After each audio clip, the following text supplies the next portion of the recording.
मैं doctor Laulesh Kumar, Allahabad degree college, department of political science.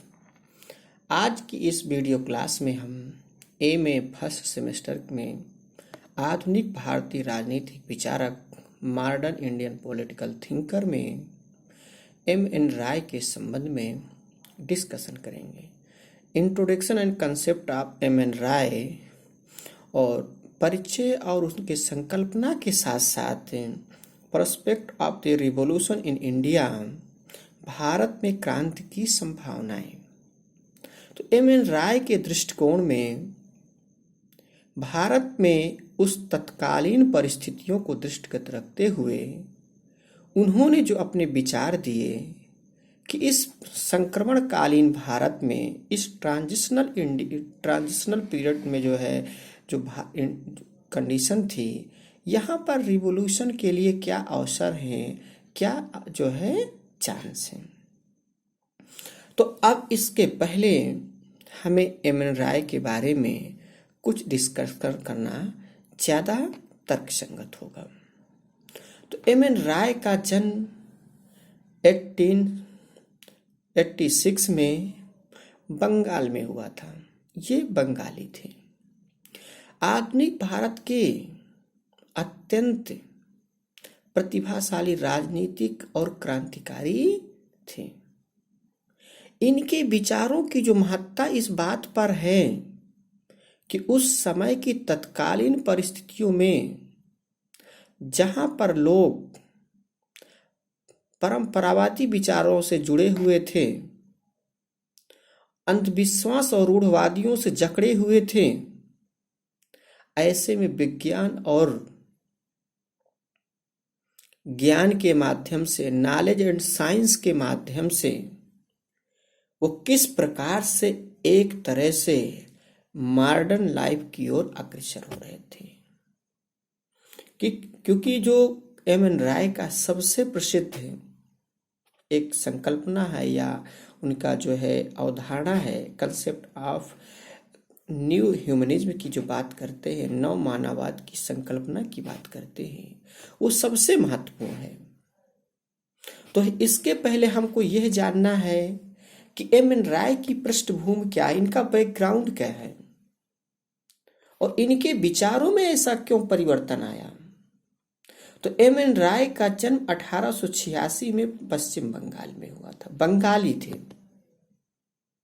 ये अत्यंत प्रतिभाशाली राजनीतिक विचारक और क्रांतिकारी थे। इनके जन्म से ही, क्योंकि बंगाल में क्रांति का बीजारोपण की जब बात करते हैं तो बंगालियों का नाम स्वाभाविक सामने आ जाता है। उग्र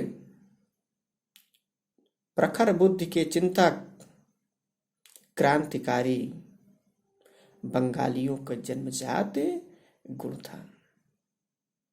वही प्रभाव एम.एन. राय पर भी पड़ा।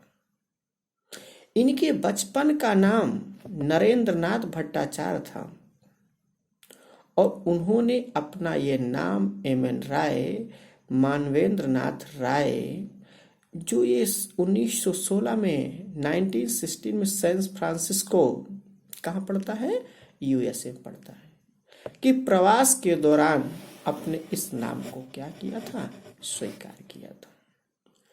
जो एम.एन. राय का संबंध है भारत के उन समाजवादी या कम्युनिस्ट साम्यवादियों की पहली पीढ़ी के विचारकों में से था। भारत में जैसे ही साम्यवाद की बात या शुरुआत होती है, उस पीढ़ी के पहले विचारकों में से एक नाम एम.एन. राय का भी है। 1917 की 1917 की रशियन रेवोल्यूशन के टाइम, उस समय रसिया रेवोल्यूशन के नेतृत्वकर्ता लीडर क्या थे, व्लादिमीर लेनिन थे।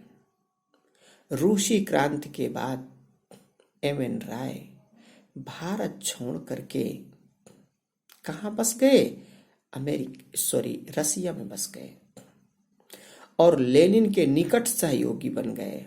कहने का से राइट हैंड बन गए। फिर 1930 में भारत लौटकर उन्होंने यहाँ की स्थिति का विश्लेषण किया। 17 में तो चले गए, लेकिन 1930 में पुनः वहां से बैक होकर के इंडिया आए और यहाँ की इस कंडीशन का क्या किया, एनालिसिस किया। क्योंकि उस समय भारत एक औपनिवेशिक कॉलोनी के रूप में था, ब्रिटिश शासन के अधीन, मुख्य रूप से ब्रिटिश शासन के अधीन था, जबकि यहाँ पर कई विदेशी जो है कंपनियां काम कर रही थी। फ्रांसीसी है, डच है, पुर्तगाली हैं और अंग्रेज तो थे ही जो है। तो यहाँ की जो स्थितियों का जो विश्लेषण उन्होंने किया और इसी को लेकर के आगे चल के उन्होंने नए सिद्धांत का जब रूपांतरण किया, उसका श्री गणेश किया, नए सिद्धांतों का जो है व्याख्या किया, तो न्यू ह्यूमनिज्म की बात होती, नव मानववाद की बात होती। उनके प्रसिद्ध का मुख्य कारण ये नव मानववाद ही है, न्यू ह्यूमनिज्म की बात ही है। तो इस सिद्धांत के अंतर्गत जो एम एन राय का जो मत था या उनका विश्वास था, उनका मानना था कि मनुष्य की विवेकशील प्रकृति, रेशनल नेचर के मानवीय पक्ष, नॉर्मेटिव एस्पेक्ट की जो छानबीन की गई है। अर्थात जो इस नव मानववाद का सिद्धांत है या ह्यूमनिज्म की, न्यू ह्यूमनिज्म की जो थ्योरी है, उसमें रेशनल नेचर, विवेकशील प्रकृति किस मानव की, एक क्या है, मानवीय पक्ष की जो है छानबीन की गई है कि अर्थात मानव होने के कारण इसमें किन किन गुणों का होना आवश्यक है। तो इस आधार पर उन्होंने एक तरह से जो बैकग्राउंड था, ये एम एन राय का क्या था, पृष्ठभूमि थी। उन्होंने इस नव मानववाद का विचार दे करके एक तर्क संगत समाज की स्थापना पर क्या किया, जोर दिया, जो उस तत्कालीन समाज में अंधविश्वास, रूढ़वादियां, बुराइयां और सारी जितना भी कहें डली पड़ी थी, व्यक्ति उनसे अंधविश्वास, धार्मिक कर्मकांडों से जकड़ा हुआ था। ऐसी स्थितियों में ये एम एन राय जैसे भारतीय राजनीतिक विचारक नॉलेज एंड साइंस को लेकर के तर्क संगत तरीके से उसकी व्याख्या कर दिया, तो उस समय की तत्कालीन परिस्थितियों का यह एक क्रांतिकारी कदम था। बहुत ही क्या था, उत्कृष्ट था, उत्कृष्ट मानववाद, यह आमूल परिवर्तनकारी था। क्योंकि इससे क्या था, पूर्व सत्ता जो थी, जैसे हमने कहा कि अंधविश्वास, रूढ़वादियां, धार्मिक कर्मकांड को क्या था, एक तरह से चुनौती थी, उन्होंने चैलेंज कर दिया, एक तरह से क्रांति ला दिया, आमूल परिवर्तनवादी, अर्थात रिवोल्यूशन का समय के आमूल परिवर्तनवादी, आमूल चूक परिवर्तन, जहां पर नीचे से लेकर के ऊपर तक, स्टार्टिंग टू एंडिंग तक क्या होता है, परिवर्तन देखने को मिलता है। ऐसी स्थितियों में ये अपने आप में साधारण कदम नहीं था। इसके साथ साथ अब हम यहाँ पर भारत में क्रांति की क्या संभावनाएं दिख रही थी, उस समय की तत्कालीन परिस्थितियों में भारत में क्रांति की संभावनाएं, एम एन राय के दृष्टिकोण में भारत में क्या ऐसा जो है माहौल था, या क्या ऐसी कंडीशंस थी, क्या ऐसी जो है इन्वायरमेंट था, या क्या ऐसी क्लाइमेट था, जो एम एन राय के दृष्टिकोण से भारत में क्या जो है इससे क्रांति की संभावना दिख रही थी। तो उन्होंने, राय ने अपनी प्रसिद्ध जो प्रारंभ में उन्होंने इनिशियल कंडीशन में इनिशिएट करके जो एक पुस्तक की रचना किया, इंडिया इन ट्रांजिशन, संक्रांतिकालीन भारत, इसकी रचना 1922 में किया था। तो इसके अंतर्गत मार्क्सवादी दृष्टिकोण से भारत की तत्कालीन परिस्थितियों का क्या किया, विश्लेषण किया, एनालिसिस किया। जो मार्क्स की जो है उस समय की जो सूक्ष्म दृष्टि थी, अर्थात मार्क्स ने जिस दृष्टिकोण को अपना करके सामाजिक व्यवस्था का विश्लेषण किया, तो उसको जो है ध्यान में रखते हुए एम एन राय ने तर्क दिया, एक अपना लॉजिक दिया। क्योंकि जो कार्ल मार्क्स हैं वो कहते हैं कि समाज की प्रत्येक अवस्था में आर्थिक तत्व ही संपूर्ण सामाजिक और आर्थिक व्यवस्था का क्या करते हैं, निर्धारण करते हैं। अर्थात कार्ल मार्क्स का कहना है कि यदि आर्थिक तत्व मजबूत है वही संपूर्ण समाज के सामाजिक और राजनीतिक व्यवस्था का क्या करते हैं, निर्धारण करते हैं। तो एम एन राय ने उस दृष्टिकोण को ध्यान में रखते हुए उन्हें ब्रिटिश कालीन भारत का एनालिसिस किया और उन्होंने ये बताया कि ब्रिटिश भारत में बढ़ते हुए जन आक्रोश के खतरे से चौंक गई। जो ब्रिटिश सरकार थी उस समय इतना जन आक्रोश था, उससे ब्रिटिश गवर्नमेंट क्या हो गई, डर गई, चौंक गई। इसे रोकने के उद्देश्य से अब उनके अनुसार जो है एम एन राय बताना चाहते हैं या वो कहना चाहते हैं कि भारत की उस तत्कालीन परिस्थितियां जो थी उससे ब्रिटिश सरकार चौंक गई और वो सोचने लगी या उस पर विचार करने लगी कि इसको कैसे रोका जाए। तो उन्होंने भारत के पूंजीपति वर्ग कैपिटलिस्ट क्लास को उन्होंने क्या किया कि ये जनाक्रोश को कैसे कम किया जाए या कैसे रोका जाए या इसको कैसे तोड़ा जाए। क्योंकि जब उनकी शक्ति को कमजोर कर देंगे या उसको तोड़ देंगे तब भी वो सत्ता को चैलेंज नहीं दे सकते। तो उन्होंने कहा कि इसमें क्या किया, उन्होंने ब्रिटिश गवर्नमेंट के जो है यहाँ के जो शासक थे भारत में, तो उन्होंने पूंजीपति वर्ग अर्थात कैपिटलिस्ट क्लास को कुछ क्या दिया, रियायत या छूट दे दिया। उसका समर्थन प्राप्त करना चाहती, क्योंकि रियायत या छूट देकर उनका क्या करना चाहती हैं, तो उनका अपना समर्थन प्राप्त करना चाहती। आखिर वो हमारे पक्ष में कहें कि यहाँ पर जो ब्रिटिश सरकार ही वो अच्छा काम कर रही है और भारतीयों के हित में काम कर रही है। उधर पूंजीपति अर्थव्यवस्था कैपिटलिस्ट इकोनॉमिक ने उद्योगों के साथ साथ कृषि उत्पादन को भी अपने कंट्रोल में ले लिया। परिणाम उसका क्या हुआ, रिजल्ट उसका क्या आया? परिणाम यह हुआ कि ग्रामीण क्षेत्र में भारत के कृषक वर्ग को विदेशी और भारतीय दोनों तरह की पूंजी की दोहरी मार सहनी पड़ी। जब ब्रिटिश सरकार ने भारतीय जनाक्रोश को कम करने के लिए पूंजीपति वर्ग को क्या किया, रियायत देने शुरू किया ताकि उसके जनाक्रोश को कम किया जा सके। तो ऐसी स्थितियों में जो पूंजीपति वर्ग था तो उद्योगों के साथ साथ वहां पर जो क्या किया, उद्योगों के साथ साथ भारतीय कृषि व्यवस्था को भी जो अपने नियंत्रण में ले लिया। अच्छा, भारतीय कृषि व्यवस्था को यहाँ के पूंजीपति, यहाँ का कैपिटलिस्ट क्लासेस, यहाँ का पूंजीपति वर्ग अपने नियंत्रण या कंट्रोल में ले लिया तो यह उसका रिजल्ट यह आया, उसका परिणाम यह हुआ कि जो भारतीय कृषक वर्ग था वो विदेशों के साथ साथ जो है भारतीय पूंजीपति अर्थात दोनों की क्या क्या करने लगा, मार उसको सहनी पड़ी। उसका भी आर्थिक दंड उसको भोगना पड़ा और भारतीय लोगों अर्थात डबल मार पड़ने पड़ी, दोहरी मार पड़ने लगी। भारतीय इतिहास का जो यह क्षण मशीनरी उत्पादन के युग के आरंभ के लिए उपयुक्त था। जो उस समय का तत्कालीन समाज था, उस समय की जो रिसेंटली सोसाइटी थी, तत्कालीन समाज था, अर्थात क्या था, इंडस्ट्रियल एज के लिए और मशीनरी उत्पादन के लिए प्रारंभ के लिए उपयुक्त था।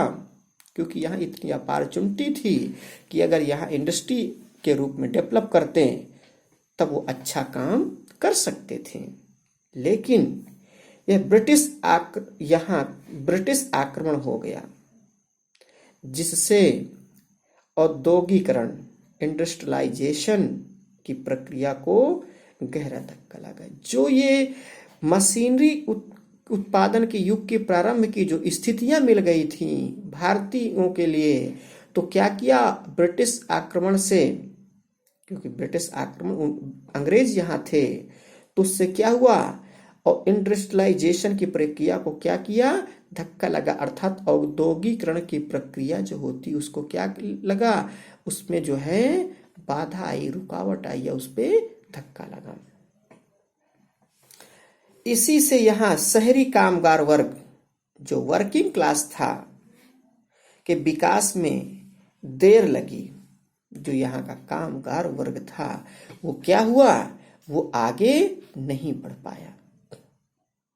यहाँ अब पूंजीवाद अपनी जड़ें जमा हो जाता। कैपिटलिस्ट क्लास यहाँ तक अपने नीचे नीचे हर जो वस्तुओं पर अपना कब्जा जमा रहा था, अर्थात अपनी जड़ें मजबूत कर रहा था, जिससे वर्ग संघर्ष क्लास स्ट्रगल का क्या हुआ, उदय हुआ। अब उन्होंने बताया कि जो यहाँ की परिस्थितियां थी इससे पूंजीपति वर्ग में क्या हुआ, अपनी जड़ें नीचे जमाने लगी, अपनी जड़ें गहरी होने लगी, उनकी मजबूत पकड़ होने लगी। तो यहाँ पर क्या हुआ, एक तरह से यहाँ पर वर्गों का जन्म हुआ। एक पूंजीपत वर्ग हुआ और दूसरा पूंजी से विहीन वर्ग अर्थात कामगार वर्ग या वर्किंग क्लास हुआ। अर्थात समाज किस भागों में बंटने लगा, दो भागों में बंटने लगा, एक पूंजीपत वर्ग और एक पूंजी से विहीन वर्ग, जिसके पास संपत्ति है और इसके पास संपत्ति नहीं है, प्रॉपर्टी नहीं है। और यह संघर्ष राष्ट्रीय स्वतंत्रता के संघर्ष के साथ साथ चल रहा था। जो ये प्रक्रिया थी, ये जो क्लास स्ट्रगल की बात थी, वर्ग संघर्ष की बात थी, ये उस समय की बात है जिस समय स्वतंत्रता आंदोलन के लिए लोग भी अपनी आवाज उठा रहे थे। राय ने यह मत व्यक्त किया कि भारत का भविष्य, जो उस समय की जो कंडीशन थी, जो भारत का फ्यूचर था, इंडिया का जो फ्यूचर था, भारत का जो भविष्य था, बड़े बड़े उद्योगों के भविष्य पर निर्भर है। क्योंकि उस समय जो है जो इंडस्ट्री लग चुकी थी, इंडस्ट्रियलाइजेशन धीरे धीरे हो रहा था, वो इतना अपना विस्तार कर चुका था कि जिस तरह से चाहे भारतीय समाज पर अपना प्रभाव छोड़ सकता है। औद्योगिक उन्नति से कामगार वर्ग के सदस्यों की संख्या बहुत बढ़ जाएगी। उनका ये मानना था, उनका जो विश्वास था कि जैसे इंडस्ट्रियलाइजेशन हो जाता, औद्योगिक क्रांति हो जाती, या औद्योगिकरण से क्या हुआ, एक तरह से मजदूरों, क्योंकि उसमें उनका जो मत था, उनका मत था कि यदि ये औद्योगिक क्रांति होगी तो क्या होगी, मजदूर वर्ग का शोषण अधिक किया जाएगा, पूंजीपतियों की संख्या कम होगी। जब मजदूरों का शोषण किया जाएगा तो गिने चुने पूंजीपति बचेंगे और मजदूरों की संख्या बढ़ती जाएगी। अर्थात पूंजीपति वर्ग कम होंगे, मजदूर वर्ग बढ़ती जाएंगी, उनकी मेजॉरिटी बढ़ती जाएगी।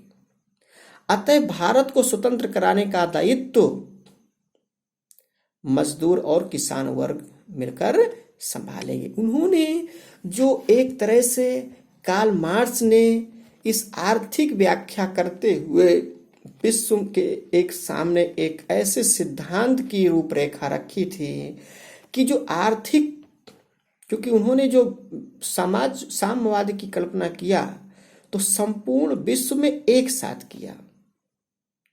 उन्होंने कहा कि ये साम्यवाद लाना है विश्व में तो उन्होंने देशों में एक साथ लाया जाएगा ताकि उनको संभलने का अवसर ना मिले।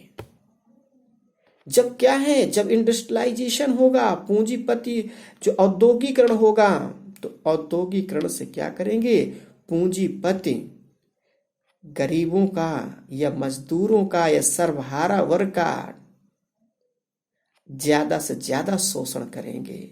और जब एक्स्ट्रा शोषण करेंगे, ज्यादा शोषण उसका करेंगे, एक्स्ट्रा एक्सप्लॉयटेशन करेंगे, ज्यादा शोषण करेंगे, तो कामगार वर्ग की संख्या बढ़ेगी और पूंजीपति की संख्या कम होगी। पूंजीपति ज्यादा मुनाफा कमाएगा।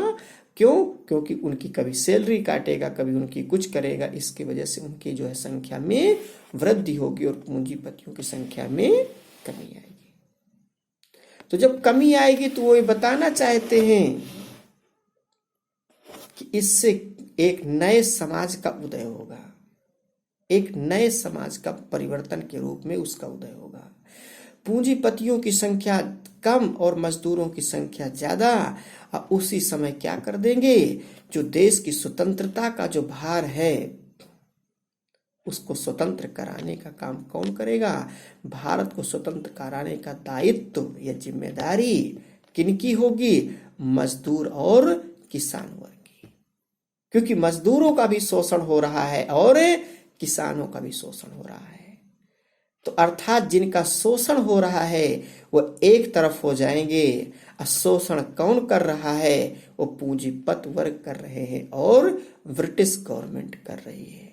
तो अर्थात इनके कहने का आशय यह है कि ऐसी स्थिति में पूंजीपति वर्ग के खिलाफ मजदूर वर्ग और किसान वर्ग एक साथ मिलकर जो है विद्रोह या क्रांति की शुरुआत करेंगे, आगाज करेंगे, क्रांति का आगाज करेंगे। अजय सभी लोग मिलकर के ये अपना दायित्व संभालेंगे तो तब ये वर्ग संघर्ष के प्रति सजग हो जाएंगे। क्योंकि मजदूर वर्ग के अंदर इतनी वर्गीय चेतना जागृत हो जाएगी, किसानों के अंदर इतनी वर्गीय चेतना जागृत हो जाएगी, क्योंकि इन लोगों का इतना शोषण हो चुका है। तो वे समझेंगे कि ये भी मजदूर भी हमारे भाई बंधु हैं और कृषक भी हमारे भाई हैं, और हमारे विरोधी कौन है? ये ब्रिटिश सरकार, ब्रिटिश गवर्नमेंट यहाँ जो शासन सत्ता संभाल रही, क्योंकि यही शोषण का एक माध्यम है, और यहाँ के पूंजीपति वर्ग। दो, अब अगर यहाँ कंसेप्ट समझें तो मार्क्स ये बताना चाहते, एक तरफ जो है पूंजीपति वर्ग और ब्रिटिश सरकार होगी और दूसरी तरफ मजदूर और किसान होंगे। और जब ये मजदूर और किसान होंगे तो इनकी जब इंडस्ट्रियलाइजेशन से क्या होगा, इनके अंदर किसान और मजदूरों के अंदर वर्गीय चेतना जागृत हो जाएगी और ये अपने अधिकारों के लिए लड़ना शुरू कर देंगे। तो एक तरह से क्या आएगा, परिवर्तन होगा। वर्ग संघर्ष के प्रति क्या हो जाएंगे, सजग हो जाएंगे। वर्ग तो यही है, पूंजीपति वर्ग और मजदूर वर्ग, कैपिटलिस्ट क्लासेस और वर्किंग क्लास की बात करते हैं। तब उन्हें संगठित होने में देर नहीं लगेगी, क्योंकि यहाँ पर एम.एन. राय हम जो कंसेप्ट में बताना चाह रहे हैं कि एक तरफ पूंजीपत वर्ग और ब्रिटिश सरकार होगी और दूसरे तरफ मजदूर और जो है कृषक होंगे।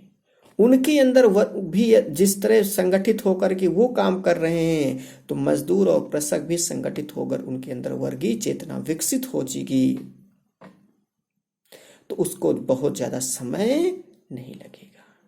दूसरे विश्व युद्ध, सेकेंड वर्ल्ड वॉर की जब बात करते हैं कि दिनों में राय ने अपने फासिस्ट विरोधी एंटी फासिस्ट दृष्टिकोण के कारण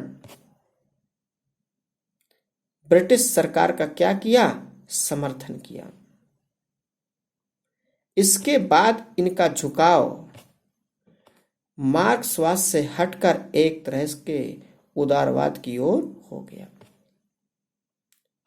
जो यहाँ एक ध्यान देने की बात है, या मैं आप लोगों का ये जो है ध्यान आकृष्ट करना चाहता हूँ कि मार्क्सवाद की यही एक बुराई है जो यहाँ के लोग पसंद नहीं करते थे, क्योंकि उन्होंने उस स्वतंत्रता आंदोलन के समय जो राष्ट्र के क्रांतिकारी वीरों ने जहाँ पर अपनी जान की बाजी लगा रहे थे, देश के लिए अपने जान की आहुतियां दे रहे थे, अंग्रेजों के विरुद्ध बिगुल फूंक रहे थे, क्रांतियां कर रहे थे, जेल की सलाखों के पीछे दंड खा रहे थे, उस समय एम.एन. राय जैसे क्रांतिकारी भी ब्रिटिश सरकार का साथ दे रहे थे। यही यहाँ पर उल्लेख किया गया। उनका समर्थन दे किया। यही उनके जो है क्या है कमी थी, जिससे भारतीय लोग इनको पसंद नहीं करते थे, कम्युनिस्टों को जो है। इसके बाद उनका झुकाव क्या हुआ, मार्क्सवाद से हट करके उदारवाद की ओर आ गया और अपने नए चिंतन को उन्होंने नव मानववाद के रूप में विकसित किया, न्यू ह्यूमनिज्म के रूप में डेवलप किया। आज की ये अब हमें यहाँ पर ये तो जो है एम.एन. राय के परिचय था, उसके संबंध में उसके पृष्ठभूमि के बारे में अवगत कराया गया। भारत में क्रांति की संभावनाओं के बारे में बताया गया कि एम.एन. राय का क्या मत था, क्या उनके विचार थे। Prospect of revolution in India के बारे में बताया गया कि यहाँ क्या संभावनाएं हैं भारत में क्रांति की, ऐसा कौन सा जो है यहाँ पर जो है परिस्थितियां अवेलेबल है जिसकी वजह से यहाँ पर क्रांति आवश्यक हो गई है, और उस क्रांति का क्या परिणाम होगा। तो उन्होंने जो ये अपना दृष्टिकोण अपनाया, ये किस प्रकार का दृष्टिकोण था, मार्क्सवादी अप्रोच था, मार्क्सिस्ट अप्रोच था, क्योंकि मार्क्स ने भी समाज की व्याख्या आर्थिक आधार पर किया। जब कार्ल मार्क्स को यदि आप लोगों ने पढ़ा होगा या उसको समझा होगा, तो आदिम युग से लेकर के जब मार्क्स जो है इतिहास की आर्थिक व्याख्या जो करते हैं, जो एनालिसिस करते हैं कि इतिहास की आर्थिक व्याख्या करते हैं, तो आदिम युग की भी बात करते हैं, साम्यवादी युग की बात करते हैं, समाजवादी युग की बात करते हैं, और दोनों युगों की बात जो है पूंजीपति वर्ग की बात करते हैं। तो उन्होंने देखा कि जो प्रारंभ में आदिम युग था वो उसी कम्युनिस्ट एज की बात करते, उसी कम्युनिस्ट जो है साम्यवादी युग की बात करते, क्योंकि प्रारंभ में ना तो कोई वर्ग था, कोई प्रारंभ में ना तो वर्ग ही नहीं था, आपस में समानता थी, सभी प्राकृतिक चीजें थी, किसी के साथ कोई भेदभाव नहीं था। जैसे दास प्रथा युग है, एक दास प्रथा युग है, हम इसे अब बोलने के लिए भूल गए हैं। तो क्या हुआ, दास प्रथा युग में ही राज्य की क्या हुई, उत्पत्ति हुई, क्योंकि वहां दास और स्वामी के रूप में जन्म हुआ। तो स्वामी ने अपने संरक्षण के लिए, अपने हितों को ध्यान में रखते हुए राज जैसी संस्था को जन्म दिया। और राज जैसी संस्था को जन्म इसलिए दिया ताकि इस राज्य के माध्यम से यहाँ के अन्य लोगों का या कामगार वर्ग लोगों का एक प्रकार से वैधानिक शोषण किया जा सके। अच्छा, वैधानिक शोषण किया जा सके तब यहां पर कोई व्यक्ति यहां पर विरोध नहीं कर पाएगा। इसीलिए कार्ल मार्क्स कहते हैं राज्य एक शोषण का यंत्र है, क्योंकि राज्य के गठन का उद्देश्य एक वर्ग के द्वारा दूसरे वर्ग का क्या करना है, शोषण करना है।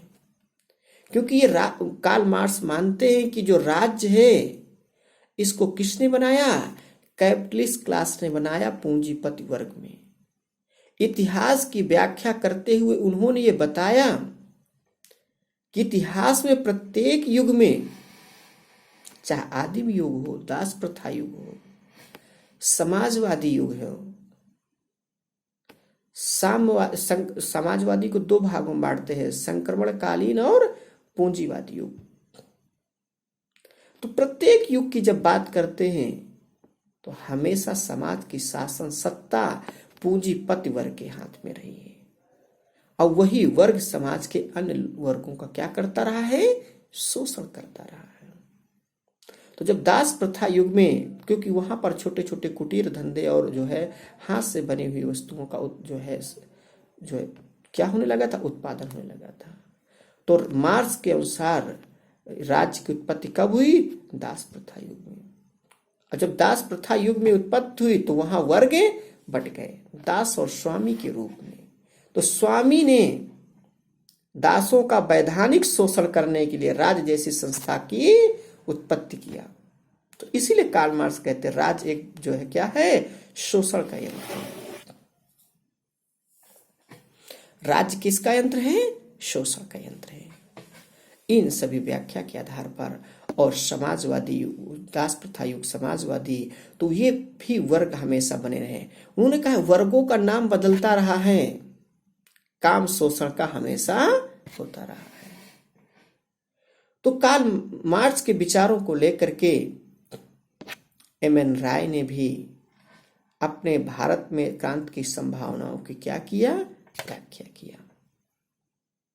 उन्हें अपने भारत की परिस्थितियों को दो भागों में बांट करके देखा कि एक भाग में ब्रिटिश गवर्नमेंट और पूंजीपति वर्ग हुए और दूसरे में मजदूर और जो है किसान वर्ग हुए। मजदूर और किसान वर्गों में वर्गीय चेतना जागृत हो जाएगी और सभी लोग संगठित होकर के इन सभी का मुकाबला करेंगे, और जब मुकाबला करेंगे तभी देश को स्वतंत्रता दिलाई जा सकती है। वो तब तो सोचते थे, लेकिन सेकेंड वर्ल्ड वार जब द्वितीय विश्व युद्ध हुआ, जब अंत स्वतंत्रता का समय आ चुका था, तो ये कूद करके अपना पाला उधर पहुंच गए थे। तो इस आधार पर अपने विचारों का प्रतिपादन किया। आज की इस वीडियो क्लास में प्रत्येक सुनने वाले के लिए मैं उम्मीद करता हूँ कि उसको इस एम.एन. राय के संबंध में, उसके दृष्टिकोण के बारे में उनको समझने में एक क्या होगी, सहयोग मिलेगी। और एम.एन. राय के नेक्स्ट वीडियो क्लास में उसके कंसेप्ट ऑफ न्यू ह्यूमनिज्म में नव मानववाद की संकल्पना के संबंध में हम डिस्कशन करेंगे। आज की वीडियो क्लास यहीं तक। Thank you so much.